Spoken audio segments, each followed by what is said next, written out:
The Lord be with you. And with your spirit. A reading from the Holy Gospel according to Mark.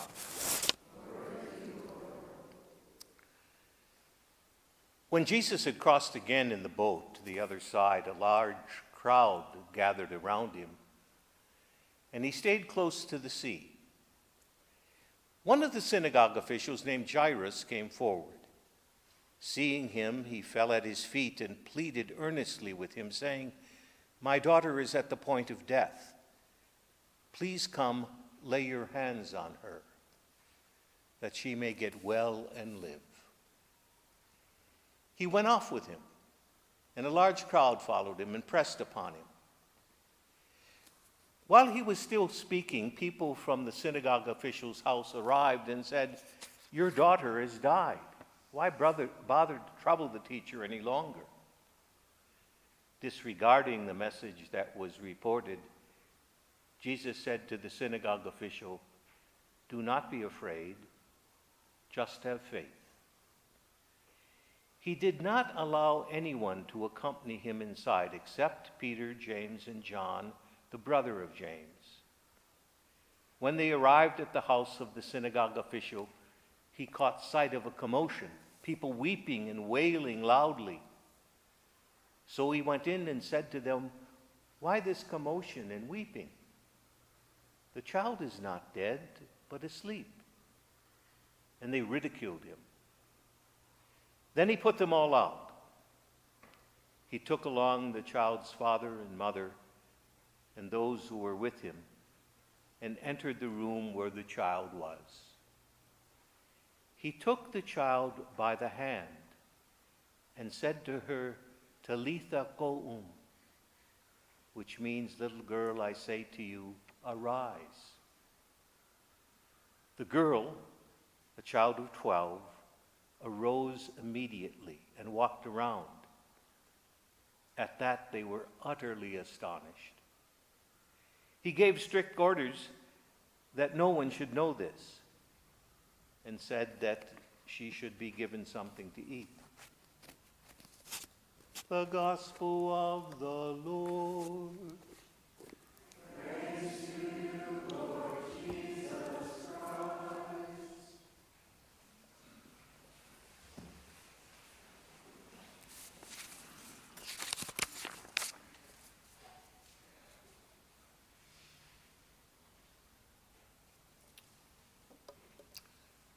A woman called an older friend in another state to check on her.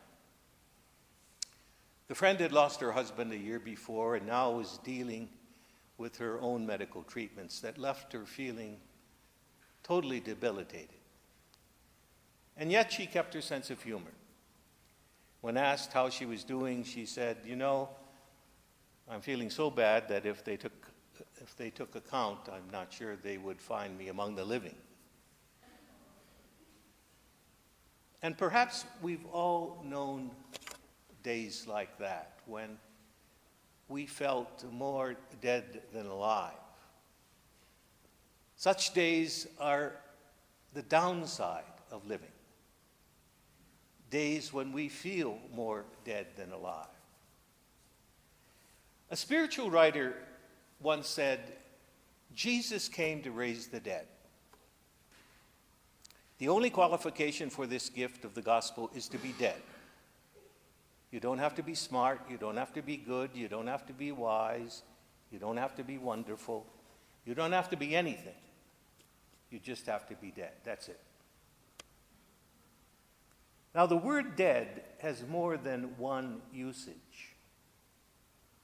Medically, it has an obvious medical reference. Death means the cessation of bodily life. The exact point of that cessation is getting harder and harder to find. When is a person clinically dead? When is a person legally dead? But death is also a spiritual term. We may speak of a parish being dead, although services are held regularly and a number of people do attend. But we know what that means when we say it's dead. We speak of marriage being dead. even when the legal bond is unbroken and each spouse is alive and well. We may speak of the spirit of a school or a business or a sports team being dead. In none of these instances is the end of physical life involved. Death is spiritual. The depressed person often feels spiritually and emotionally dead. Nothing matters. Nothing has meaning. There's an overwhelming sense of gloom and hopelessness. All of us occasionally experience a degree of spiritual death. We stand at the graveside of someone we've loved, and something within us seems to die. We learn that our child is in serious trouble with drugs or with the law, and we feel almost physically stricken. Our career collapses, demolishing both our dreams and our financial security, and we feel utterly lifeless. All such experiences involve the downward pull of death, leaving us feeling that we are no longer among the living. Have you noticed how crucial physical contact was to Jesus' ministry? Touch. Touch. In Mark's story today, the focus is on the little daughter of Jairus. And Jairus was a synagogue leader and a very devout man.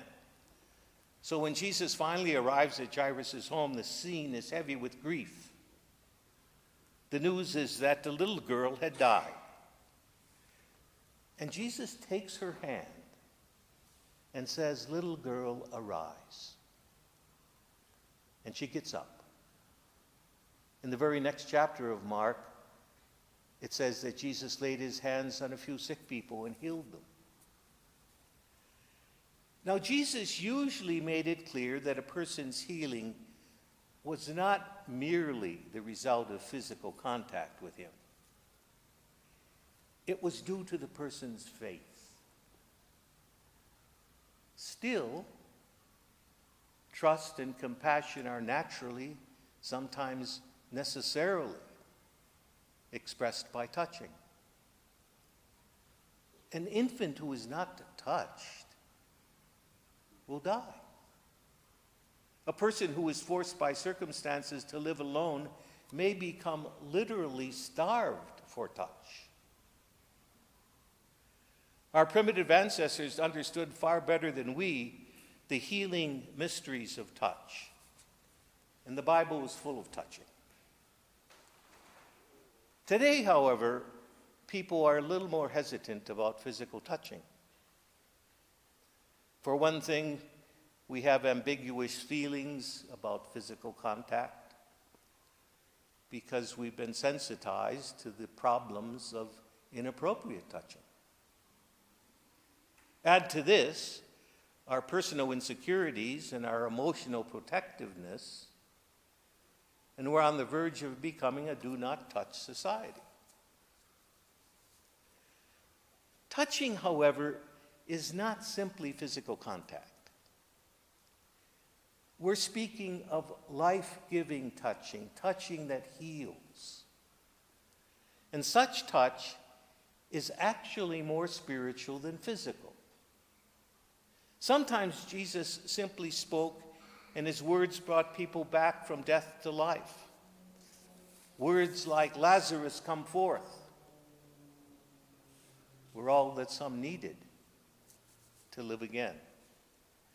Across 2,000 years, Jesus' words still have the power to touch us profoundly and change us forever.